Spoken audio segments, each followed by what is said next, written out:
Welcome to Olmsted Falls Tech Bytes.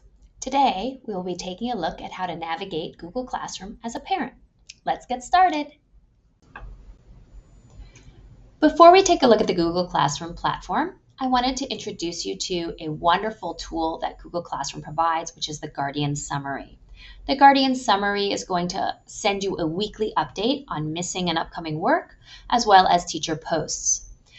It's a really great tool to keep you updated so that you know what's going on in the classroom without having to log into your child's Google Classroom. So in order to get these updates, you can send a quick email to your child's homeroom teacher, and they can set this up for you. They'll send you an email that looks very similar to this. It will say so-and-so has invited you as a guardian in Google Classroom, and you will see your student's name here, and you will click on the accept button. When you click on the accept button, that is going to tell Google Classroom that you are ready to receive the weekly updates. When you do this, it's going to ask you if you want updates for all of your students' classes. And my suggestion is that you click yes. When you receive your first Google update, you're going to see it looks like this. It starts with missing work from the previous week.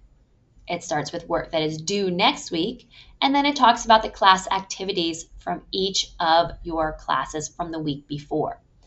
This is a wonderful tool to keep you updated on what's happening in the classroom, as well as to ensure that your student is actually submitting their work. The only thing that this does not provide you is the student grades. So if you want to see their student grades, or you want a more in-depth look at what projects are happening during the classes, you are going to log into their Google Classroom. Now, the easiest way to do this is to use their Chromebook. And if you are using the Chromebook, you're going to open up that Chromebook and you are going to click on the Google Chrome, and it's going to bring you right away to whatever grade student resource page. So on the student resource page, you are going to see this giant thing that says Clever, push Clever. And you're going to click on this, and that's going to bring you to the to the Clever dashboard, where you will find your Google Classroom icon.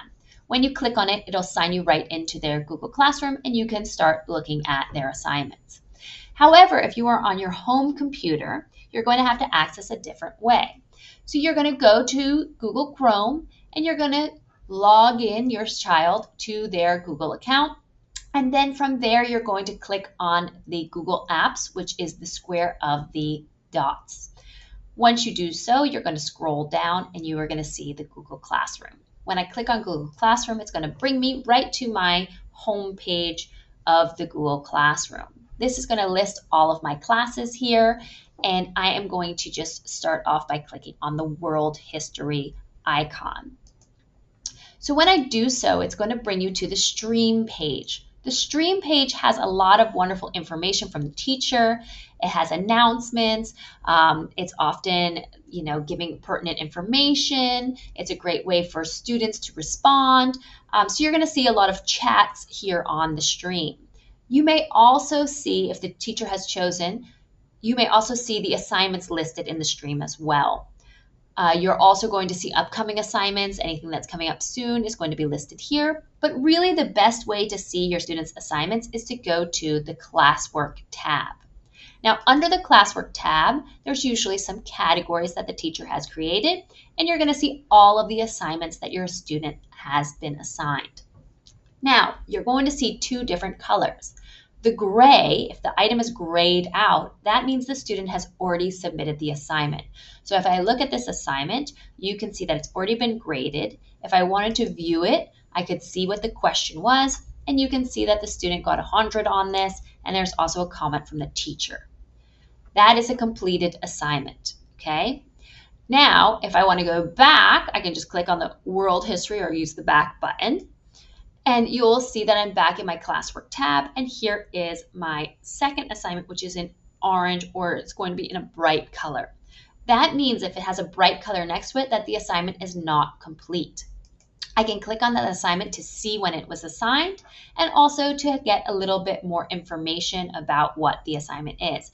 So in this assignment, you're going to see, here's the instructions, here's a rubric, here's some samples, and a link. I want to look at this larger, so I'm going to click on View Instructions, and here it is. Now, usually when you click on this, some kind of little help will come up from Google. you can just X out from that. So here is the instructions for my project. Here's a student sample, and here is a link.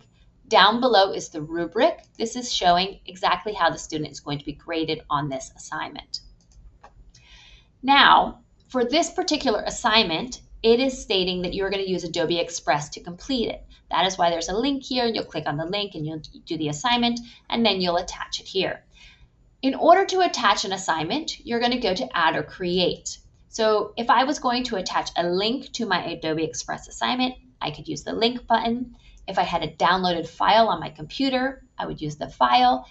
Or in some instances, the assignment might say to create a Google Doc, a slideshow, sheets, or a drawing. So I would click on the Google Doc, and that's going to create a Google Doc for me that I can type on, and it will also allow my teacher to be able to see exactly what I'm working on while I'm working on it. Once I am finished with this and I've completed the assignment, I'm going to click Turn In. It asks you, are you sure you want to turn it in? And you say yes. You will now see that this assignment has been turned in. You can unsubmit it if you want to make changes. Otherwise, the assignment is complete. So if I go back to my World History dashboard, so I just come to the top over here and click World History, or I go over here to the side and click World History, you're going to see that if I go back to the Classwork tab, there is one more tab that is available, and that is the People. This just includes the people who are in the class, so you can email and so on and so forth. Okay, so those are the different ways in which you can use the Google Classroom. There's also a calendar, and the Class Drive folder is over here. And you also can, of course, view all of your work, which will show you the whole list of the grades. And this you can divide, assign, return, missing. Okay. If you have any questions, please feel free to reach out. You can either contact me by email or by giving me a call. Thank you and have a wonderful day.